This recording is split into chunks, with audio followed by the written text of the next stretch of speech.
Buenos días, bienvenidos al módulo de hemorragia posparto y código rojo. Quien les habla, Ana María Mejía, hoy en compañía de la doctora Luisa Fernanda Andrade.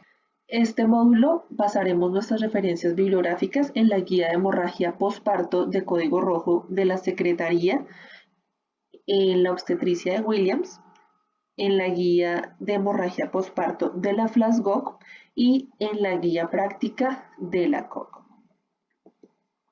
¿Cómo se va a llevar a cabo este módulo de hemorragia posparto y código rojo? Igualmente que el anterior, este va a tener 4 cursos.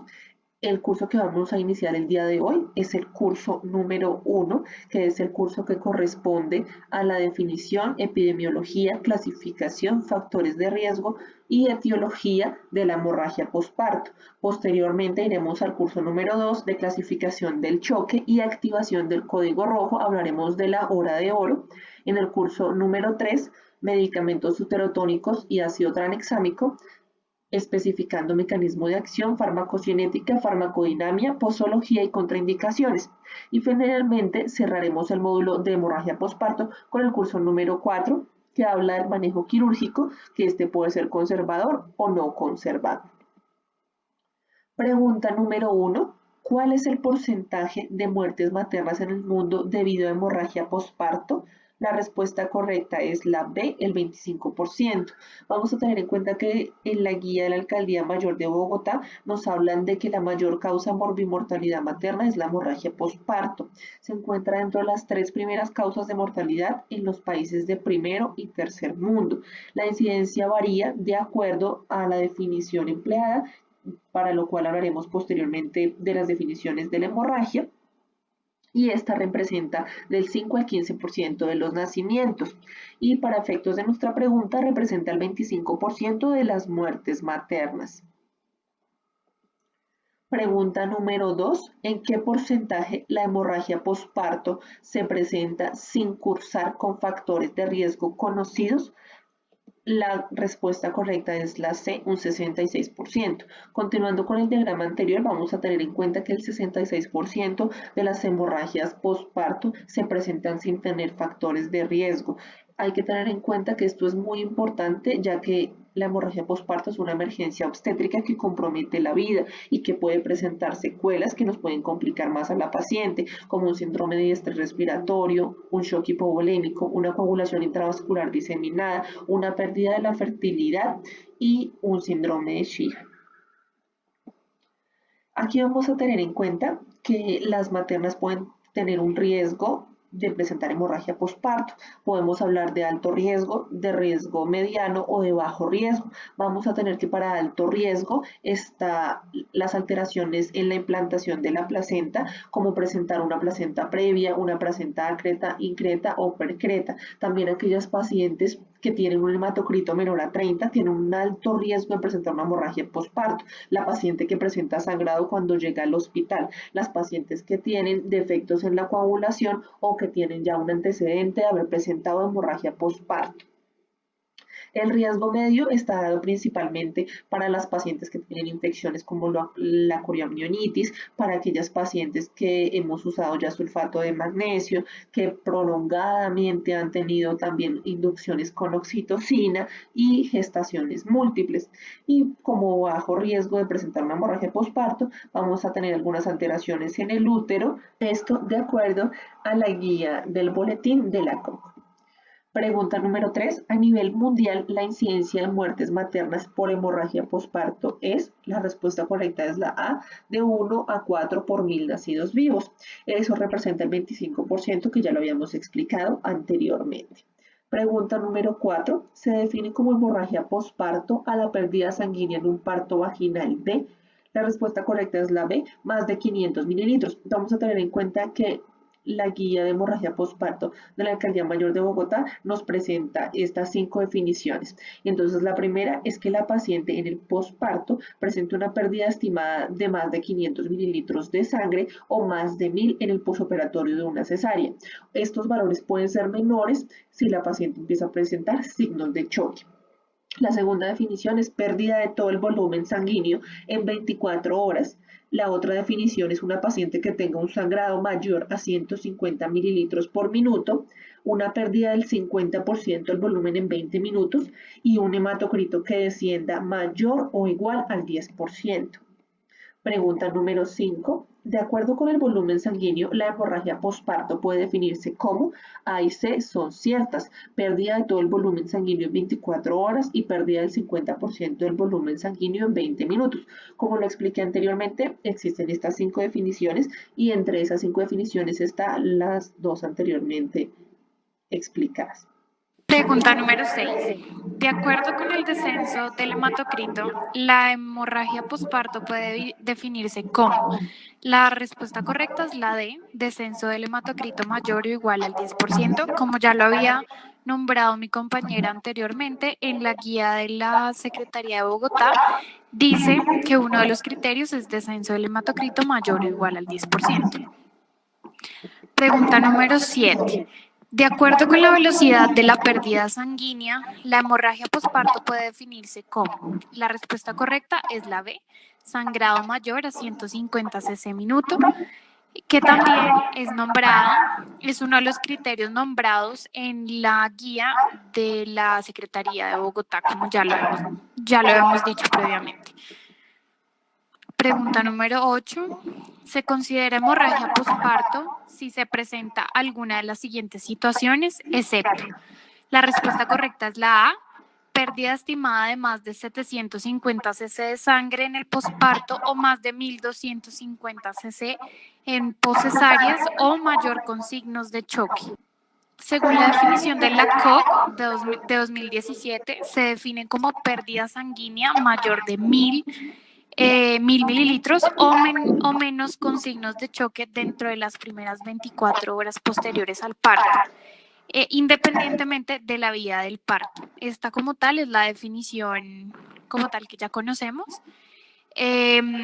También nombran que la hemoglobina y el hematocrito tienen un tiempo de resultado, no reflejan el estado hematológico actual de la paciente. Y más o menos cuando la paciente puede tener taquicardia e hipotensión,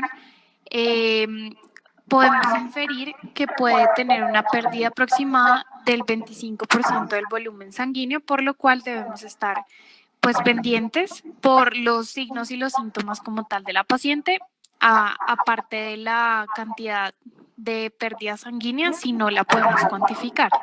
Pregunta número 9. ¿Se considera hemorragia posparto si se presenta alguna de las siguientes situaciones, excepto? La respuesta correcta es la D, pérdida del 30% del volumen en 20 minutos. Pregunta número 10. ¿La hemorragia posparto tardía se presenta entre? La respuesta correcta es la D, 5 a 10% de los partos. Se define se divide tanto en hemorragia temprana como en hemorragia tardía, según la guía de la Secretaría. La hemorragia temprana se define como la que se presenta durante las primeras 24 horas del periodo posparto, generalmente en las 2 primeras horas. Es la más frecuente y la más grave. La hemorragia tardía sí se define como aquella que ocurre dentro de las primeras 24, entre las primeras 24 horas y las 6 semanas del posparto, con una frecuencia entre el 5 al 10% de los partos. Pregunta número 11. ¿La hemorragia posparto temprano se presenta entre? La respuesta correcta es la C, entre el 90 y el 95% de los partos. Como ya lo explicamos previamente, entonces las hemorragias también se pueden dividir según el tipo de hemorragia que se presente. Esto se puede clasificar en temprana o tardía. Las tempranas se presentan en las menores de 24 horas y las tardías entre más de 24 horas. Teniendo en cuenta que la tardía se presenta entre el 5 y el 10%, la temprana sería entre un 90 y un 95% que vamos a tener, que es la que más comúnmente se presenta.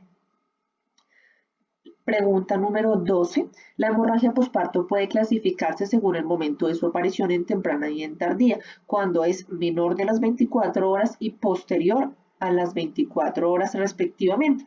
Como lo mencionaba anteriormente, la hemorragia posparto temprana es en menos de 24 horas y la tardía cuando la paciente tiene más de 24 horas posparto. Pregunta número 13. ¿Cuál de las siguientes condiciones se considera que tiene menor porcentaje de riesgo para hemorragia posparto? La respuesta correcta es la A, cesárea previa. Vamos a tener que la guía de hemorragia posparto del ministerio nos muestra que los factores de riesgo son la placenta previa, quien presenta un OR del 13.1, el abrupcio de placenta del 12%, también está la cesárea de emergencia, la enfermedad de von Willebrand, la coriomionitis que presenta un 2.5, la cesárea electiva que es un 2.3, el embarazo gemelar 2.3 también. Y la cesárea previa, como vemos en la tabla de nuestro lado derecho, presenta un 1.5. Entonces, de acuerdo a la anterior, el que presenta un menor porcentaje de las que están ahí mencionadas es la cesárea previa. Pregunta número 14. ¿Cuál de las siguientes condiciones se considera que tiene mayor porcentaje de riesgo para hemorragia posparto? La respuesta correcta es C, placenta previa. Como lo expliqué con el cuadro anterior, la placenta previa es la que presenta el OR más alto para una hemorragia posparto. Pregunta KIT. ¿Qué porcentaje de hemorragia posparto son debidas a atonía uterina? La respuesta correcta es la C, 70%. Teniendo en cuenta la memotecnia de las 4 T's, para hablar de la causa de hemorragia posparto, vamos a tener que primero encontramos a tono con un 70%, luego trauma, tejido y trombina. El tono corresponde al 70% y esto ocurre por una sobredistensión uterina, un parto prolongado o precipitado, un agotamiento muscular uterino y un uso de oxitóxicos prolongado. Esto puede llevar a que la paciente presente hemorragia posparto. Pregunta 16. ¿Qué porcentaje de hemorragia posparto son debidas a trauma? La respuesta correcta es la A, el 20%. Como ya lo estaba nombrando mi compañera anteriormente, trauma es una de las T's, es la segunda causa más común y más frecuente de hemorragia posparto. Esta está en incidencia, está más o menos en el 20%. Y las causas es por desgarros y laceraciones del canal del trabajo de parto, hematomas expansivos, ruptura uterina o inversión uterina. 17. ¿Cuáles de los siguientes son causas de hemorragia posparto por la T de tejido? La respuesta correcta es la B, el acretismo placentario, la placenta previa, el útero bicorne, la miomatosis uterina y la retención de restos placentarios corresponden a las causas principales del tejido, que también es la tercera causa más frecuente de hemorragia posparto en la mnemotecnia de las TES. Como lo nombra el boletín de la COC, aquí podemos ver en la tabla que en la parte de tejido, la causa principal es la retención placentaria o la placenta ácreta, y los factores de riesgo que pueden predisponer a que la hemorragia posparto sea del tejido es una cirugía uterina previa, ya sea una cesárea previa o alguna intervención ginecológica, que la placenta sea incompleta durante el parto. 18. ¿De qué arterias son ramas las arterias uterinas? La respuesta correcta es la de la ilíaca interna. Como vemos en la gráfica, podemos ver que la ilíaca interna, de la ilíaca interna se derivan la arteria vesical inferior, la arteria uterina, que va a irrigar la parte del útero y de la vagina, y también deriva otro tipo de ramas, pero la principal, pues en este caso, es la uterina. Pregunta 19. ¿Qué cantidad de sangre pasa por el útero en un minuto al final del embarazo? La respuesta correcta es la A, aproximadamente de 600 a 800 mililitros minuto. El flujo sanguíneo al término del embarazo es más o menos de 600 a 800 mililitros minuto. El promedio del flujo de la arteria uterina se ha duplicado más o menos unas 8 veces en cuanto a su velocidad a partir de las 20 semanas de embarazo, y el gasto cardíaco se ha incrementado en un 25%. Pregunta 20. ¿Cuál de las partes del útero tiene mayor proporción de fibras musculares lisas? La respuesta correcta es la B, las paredes anterior y posterior. La proporción de las fibras musculares se evidencia que es mayor en las paredes anterior y posterior, medianamente en las paredes laterales y minoritariamente en el cérvix, más o menos del 10 al 15%. Gracias por su atención.